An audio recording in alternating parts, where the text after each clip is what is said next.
At 2 in the morning, tech billionaire Marcus Chen answered a call that wasn't meant for him. On the other end, a terrified mother's voice shattered the silence of his penthouse. She was begging for help, calling for her brother, certain she'd reach safety. One wrong number, one impulse decision to show up anyway, one whispered word that would change 3 lives forever. This is a story about fate, second chances, and proof that sometimes the universe connects exactly who needs to find each other. If you believe in destiny, in the power of showing up, hit that like button right now. Stay until the end because this story will restore your faith in humanity. And subscribe so you never miss these powerful stories. Marcus Chen stood alone in his floor-to-ceiling windowed penthouse, 40 stories above Seattle's glittering skyline. At 38, he had everything money could buy and nothing that mattered. The divorce papers had been finalized 3 months ago. His ex-wife had called him emotionally unavailable, married to his work, incapable of real connection. She wasn't wrong. He'd built a tech empire from nothing, transformed himself from the son of a struggling immigrant mother into a man worth $3 billion. But success had cost him the ability to trust, to feel, to let anyone close enough to matter. The phone rang at 2:07 a.m., unknown number. Marcus almost ignored it, probably a wrong number or scam. But something made him answer. Thank God you picked up. The woman's voice was trembling, frantic, barely holding together. Marcus, he found us. He's outside the door right now. I can hear him. Maya's terrified. She's hiding in the closet. Please, you have to come. Please, I'm begging you. Marcus's mind sharpened instantly. I think you have the wrong number. My name is Marcus, but... What?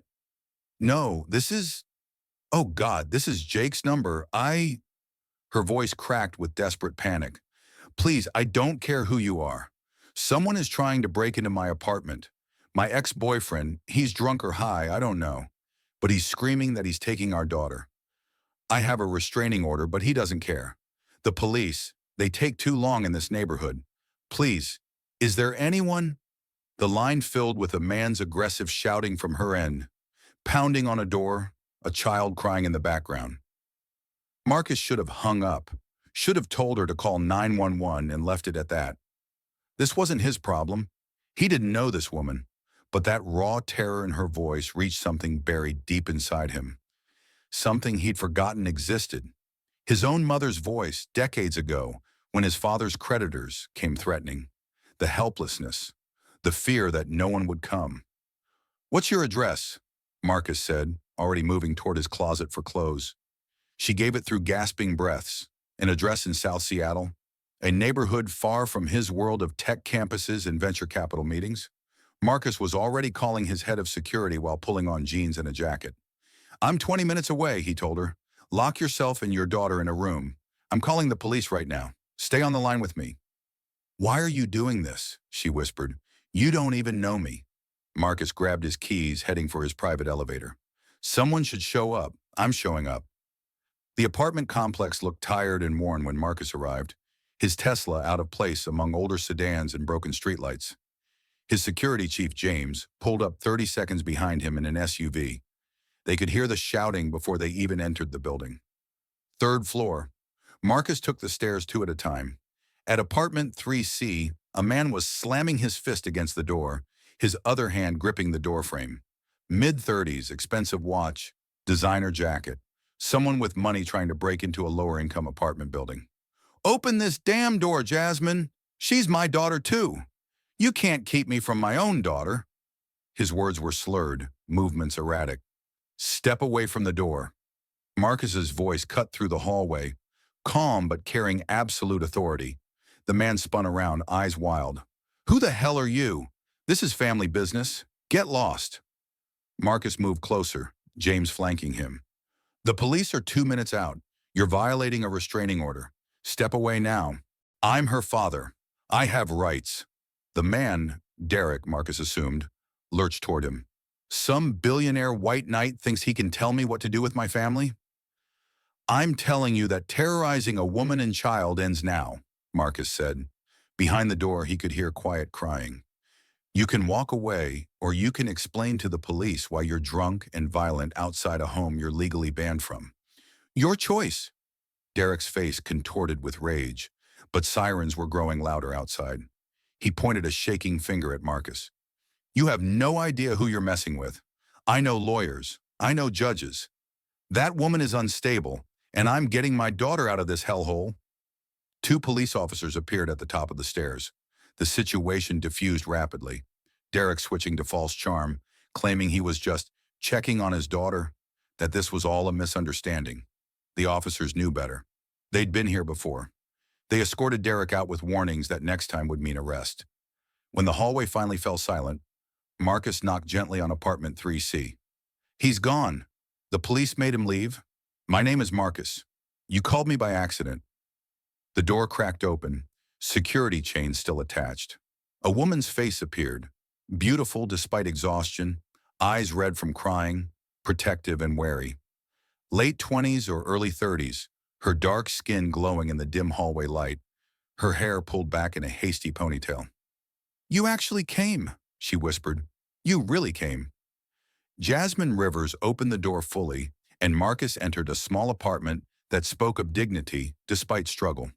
The furniture was old but clean, children's drawings covered the refrigerator, and medical textbooks were stacked beside a laptop on a tiny kitchen table. A little girl peeked from behind her mother's legs, maybe 7 years old with worried eyes that had seen too much fear for someone so young. I'm so sorry, Jasmine said, her hands twisting together. I can't believe I dragged you out here. I thought I was calling my brother. His number is so close to yours I must have misdialed in the panic. Don't apologize for needing help, Marcus said. He crouched down to the little girl's eye level. Hi there. I'm Marcus. What's your name? Maya, she whispered. That's a beautiful name. Your mom told me you were very brave tonight. Jasmine ushered him further inside, offering coffee with shaking hands. As she moved to the kitchen, Marcus noticed the stack of papers on the coffee table. Custody filings, legal notices, all bearing the letterhead of expensive law firms. Beside them sat a coding textbook, pages marked with sticky notes, a notebook filled with careful handwriting, practicing Python syntax. You're learning to code? Marcus asked. Jasmine glanced over, embarrassed. Trying to. I'm a nurse. I work double shifts at County General, but nursing alone won't get us out of this situation. Derek, my ex, he's got money and connections. He's fighting for custody even though he's... She glanced at Maya, not finishing. I need a better job, better lawyers, a better place. So I'm teaching myself programming at night. It's stupid, probably. I'm 32 and starting from scratch. Marcus looked at the textbook again, then at the woman who worked double nursing shifts and studied coding in whatever hours remained, who protected her daughter with everything she had. He saw his own mother, the woman who cleaned offices at night and took English classes during lunch breaks, who'd sacrificed everything so her son could have chances she never got. It's not stupid, he said quietly. My mother taught herself English and bookkeeping after my father died. That's how I got to go to college. People who teach themselves at night after impossible days. Those are the people who change everything. Jasmine's eyes filled with tears she was too tired to hide. Maya tugged on Marcus's jacket. Will the bad man come back? Marcus looked at this child who deserved to feel safe in her own home, at this mother fighting impossible odds alone, and made a decision that had nothing to do with logic and everything to do with the part of him he thought he'd lost. Not if I can help it, he said. Then to Jasmine, those custody papers, let me see them. I can't ask you to... You're not asking, I'm offering. Marcus scanned the documents, recognizing the law firm, notorious for using expensive litigation to bully people who couldn't afford to fight back. Derek works in finance? His family owns investment firms. He's got unlimited resources. Jasmine sat down heavily, exhaustion overwhelming her. I've got a public defender who's drowning in cases. I'm going to lose her. I know I am. The system isn't built for people like me. Marcus pulled out his phone, sent a quick text. You're not going to lose her. My company has retained the best family law attorney in Washington. She's aggressive, she's brilliant, and she owes me a favor. Consider it called in. Jasmine stared at him. Why? You don't know us. This is insane. People don't just do this. Someone should, Marcus said simply. I'm doing it. The night had stretched into early morning. Maya's head was drooping with exhaustion, but she kept jerking awake, anxious. Jasmine looked like she might collapse. Marcus stood to leave, knowing he'd already overstepped every boundary of stranger and acquaintance. But as he reached the door, Jasmine's voice stopped him. Barely a whisper, vulnerable and desperate, and somehow still strong. "Stay." Marcus turned. She was looking at him with something raw in her expression. "Just for a little while," Jasmine continued, "until she falls asleep feeling safe. I know it's crazy to ask, but she hasn't slept through the night in 3 weeks. She's so scared, and when you talked to her, she smiled. She hasn't smiled in days." Every instinct told Marcus to leave. He didn't do this. This intimate, messy, real human connection. It was too much, too complicated. He'd built walls for good reasons. But Maya was looking at him with those huge, hopeful eyes, clutching a stuffed rabbit like a lifeline. "Okay," Marcus heard himself say. "I'll stay." Marcus sat on the worn couch while Maya brought him a picture book. She curled up beside him, her small body still trembling slightly, and he read to her about brave princesses and friendly dragons. Jasmine made tea, moving quietly in the kitchen, and the apartment filled with something it had been missing: peace. As Maya's breathing finally evened into sleep, Jasmine sat across from Marcus, cradling her tea like a lifeline. "When Maya was born," she said softly, "Derek was different.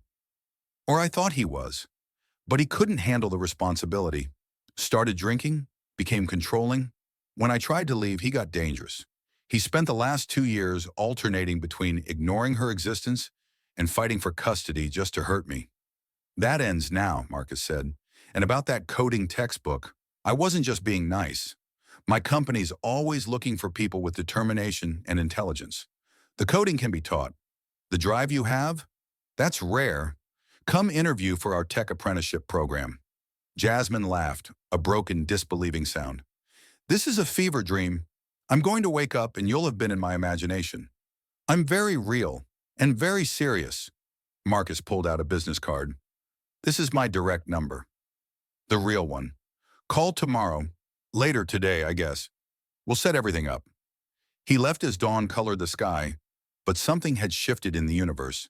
Something neither of them could have predicted. The next 3 months moved like a hurricane of change. Marcus's attorney took Jasmine's case and dug deep, uncovering Derek's history of complaints from other women, DUIs his family had buried, financial irregularities. The custody battle became a rout. Jasmine started in Marcus's apprenticeship program, her nursing background making her particularly valuable for their healthcare software division. She was brilliant, hungry to learn, staying late to master new concepts. Marcus found himself mentoring her personally, their late-night coding sessions becoming the highlight of his weeks. Maya thrived with stability and safety. She started bringing Marcus drawings, asking about his day, telling him stories about school. The three of them fell into something that looked remarkably like family: Sunday dinners, homework help, Maya's school plays. The media discovered the story, as they always did. "Billionaire saves single mother from abusive ex," ran the headlines. Marcus's PR team went into overdrive, but he didn't care about the publicity. For the first time in years, he cared about something that couldn't be quantified on a balance sheet. The final custody hearing came on a cold October morning. Derek's expensive lawyers tried every trick, but the evidence was overwhelming. The judge terminated Derek's parental rights entirely, citing danger to the child. When the gavel fell, Jasmine collapsed in her chair, sobbing with relief. Outside the courthouse, she turned to Marcus. "That wrong number, it wasn't really wrong, was it?" Marcus smiled. "I did some research. Your brother Jake, he works in my building. He'd heard me speak at a company event about giving back. When you needed help, he gave you what he thought was his number, but was actually my old one. He said it was worth a shot. So he sent me to you on purpose?" Desperately hoped I'd answer, apparently. "He knew you needed more help than he could provide." Jasmine shook her head in wonder. "Remind me to hug my brother." 6 months after that 2 a.m. call, Marcus stood in his penthouse again. But it wasn't empty anymore. Maya's toys were scattered on the floor. Jasmine's laptop sat open on the counter, code scrolling across the screen for a healthcare app she was designing. Family photos, new, fragile, real, decorated the surfaces that had been sterile and untouched. Jasmine emerged from the bedroom, now officially his girlfriend, though that word seemed insufficient for what they'd become to each other. "She's finally asleep," Jasmine said, sliding under his arm in that easy way they'd developed. "She wants you to read to her tomorrow night, too." "I've got nowhere else I'd rather be," Marcus said honestly. "You know what's crazy?" Jasmine looked up at him. "That night I was so scared I couldn't even dial correctly. One wrong digit, and I reached you instead of Jake. If I dialed right, we never would have found each other," Marcus finished. "The universe works in mysterious ways." "Or maybe," Jasmine said softly, "some calls are only wrong until someone shows up and makes them right." Marcus kissed her forehead, thinking about the man he'd been 6 months ago. Successful, isolated, convinced that emotional walls were strength. That 2 a.m. phone call had shattered everything, and in the rubble, he'd found what money could never buy: purpose, connection, love, a family he chose. Who chose him back? The wrong number that became the rightest call Marcus ever answered. A desperate mother's plea met with a stranger's impossible choice to show up. A little girl who needed to feel safe again. 3 lives woven together by fate, chance, or whatever force in the universe decides when people are ready to save each other. If this story moved you, hit that like button right now. Share it with someone who needs to believe in the power of showing up, of second chances, of connections that seem impossible until they're inevitable. Subscribe so you never miss these powerful stories that prove humanity is worth believing in. And remember, the next wrong number you get might be exactly the right call to answer. You never know when you'll be someone's unexpected hero. See you in the next story.